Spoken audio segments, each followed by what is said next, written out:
Hi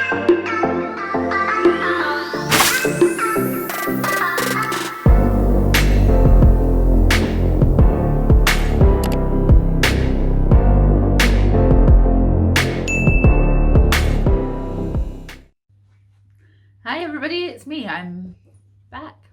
And yes, my hair is different. I dyed it peach because I felt like it, quite frankly.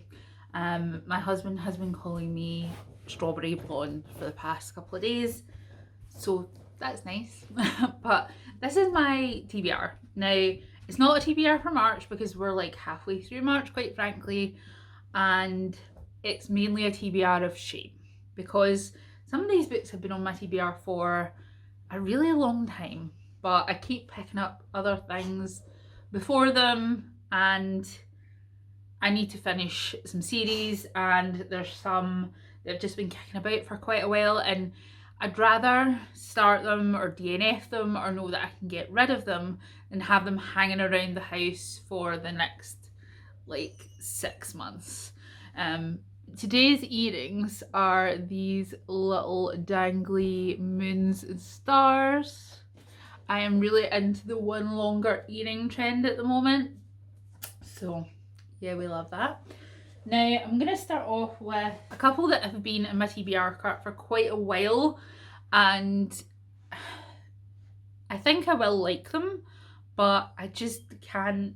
I even tried to pick one of them up already, but just couldn't get anywhere with it.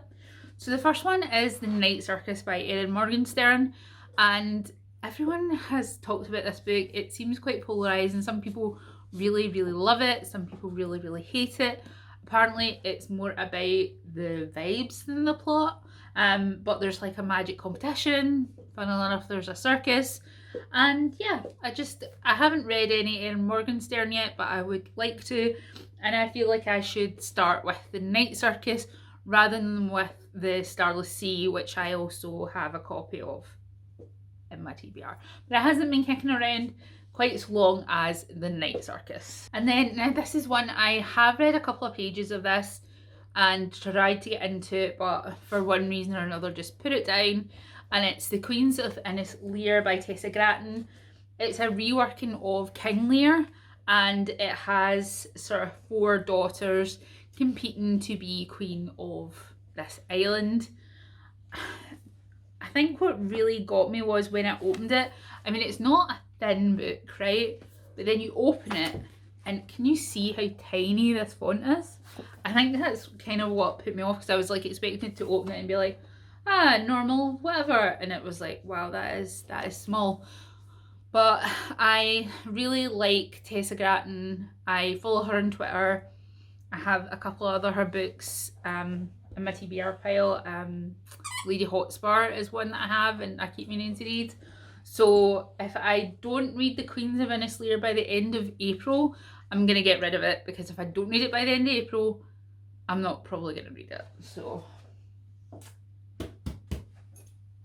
now, this is a bit of a cheat, this one, because this one is new into my collection. This is, in fact, the newest book that I've bought, and it's Dance of Thieves by Mary E. Pearson. I just kept hearing about it. People were saying that they really liked it, that it was a really good fantasy. It's set in the same world as her Remnant Chronicles, which I'm going to talk about in a minute. But this one has a sort of like outlaw family, stuff like that.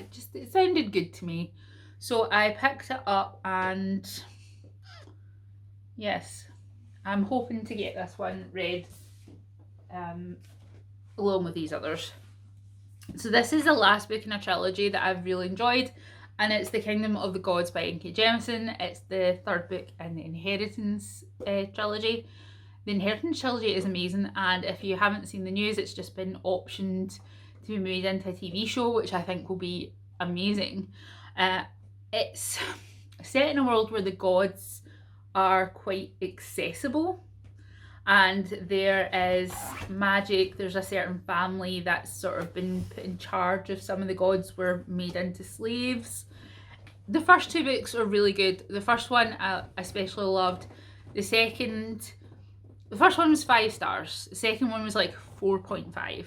So I really want to get this one finished. It focuses as well on one of the gods that's been a sort of supporting character in the previous two books. So I'm interested to see what N.K. Jemisin's going to do with that. Now, Rin Chupeco has been one of my favourite authors since I started BookTube. I read the Bone Witch trilogy last year, really loved it, and I thought her world building was great, the magic system was different, I enjoyed the setting was more of a sort of Asian setting, which I enjoyed. I'm enjoying reading a lot of different books with sort of different myth structures, you know, like not the usual Roman gods or Greek gods or whatever. It's different. And this one is the first one. I don't know whether it's going to be a trilogy or a duology, but the second one is out. And this is about a world that's been split into one where it's always nighttime, one where it's always daytime. And it's split between two gods, two goddesses, one on each side. And there's two sort of their daughters, new goddesses, who are sisters, who are supposed to sort of save the world. Yeah.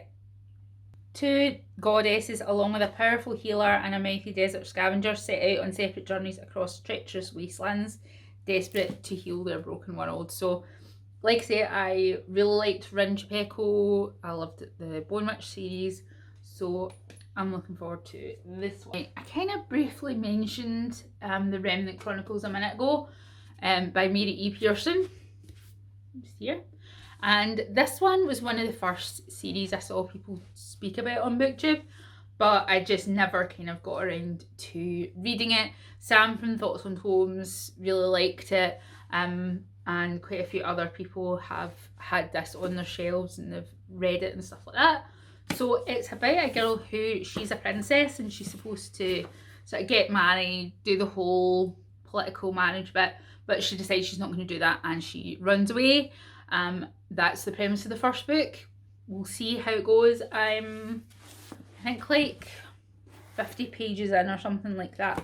So we'll see how we get on. I'm going to say that so many times in this video. Sorry about that.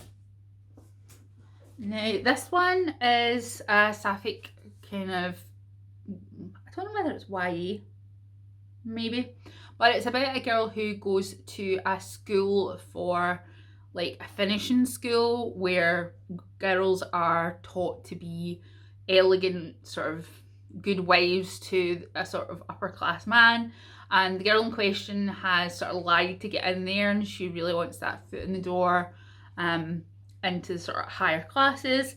But she meets another girl at the school who is a part of the rebels, and she has to make a choice whether or not she's going to, you know, join the rebellion or whether she's going to stick around and, you know, follow her plan of getting married to a rich guy. I think we both know where it's going to go. Now, these are the last two. I don't want to put too many books on here or else I'll probably just cry about it. So this is the one that I'm probably most ashamed of, aside from Dark Dawn, because I finally read Dark Dawn last month. And it's Lightbringer by Claire Legrand, the sequel to Furyborn and Kingsbane. And I wanted to throw Kingsbane across the room when I got to the cliffhanger at the end, because it was, oh my god, it was a lot. So I have put off reading Lightbringer so much because I'm so scared of what the ending's going to be. I'm so scared of a Queen of the Tearling sort of ending, which I hated so passionately. So yeah, I think this, after I read the first book of the Remnant Chronicles, I think it has to be this. I think I have to read it and just pull the plaster off. Now, last of all is Dark Tide by Alicia Jasinska, and I believe this is a retelling of The Snow Queen, I think, where every year the witch queen of this particular island takes a boy to be sacrificed to sort of keep the status quo going. And the main character in this, she's trying to save her brother from becoming the sacrifice that year, and she accidentally gets involved with it in a lot more sort of depth than she wants to. So I did actually start that, but it hasn't grabbed me. So we'll see if I finish it or not. We don't quite know whether we will. So that is my TBR. It's the next few books that I want to read. As I say, it's not just for March, and probably carry through till April, because, you know, I will end up reading other things as well, because like I'm a mid reader, and I'll go, okay, that, and I'll read that, and plus there's always fan fiction as well. Let's be honest, I read a ton of fan fiction as well, and you know, sometimes when you get into it, the actual books fall by the wayside. So we'll see what happens. But anyway, stay safe, stay at home if you can, wear your mask. Love ya. Bye.